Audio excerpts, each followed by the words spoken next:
L'équipe nord-coréenne de football en Europe, une première depuis plus de 40 ans. Les 19 joueurs s'entraînent à Saint-Sébastien-sur-Loire. Objectif, préparer le mondial 2010. Au programme, 2 rencontres amicales, la première contre le FC Nantes et la deuxième contre l'équipe du Congo. Mais attention, pas question de transfert.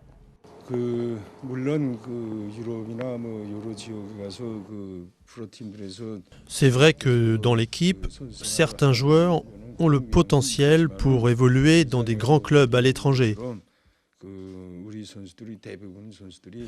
Mais la plupart des joueurs essayent de se consacrer à l'équipe de Corée du Nord.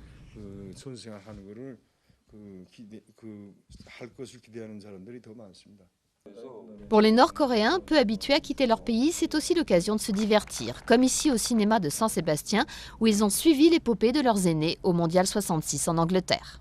C'est une vraie belle aventure humaine, en tout cas dans le relationnel, que ce soit avec les joueurs, ce que j'expliquais tout à l'heure.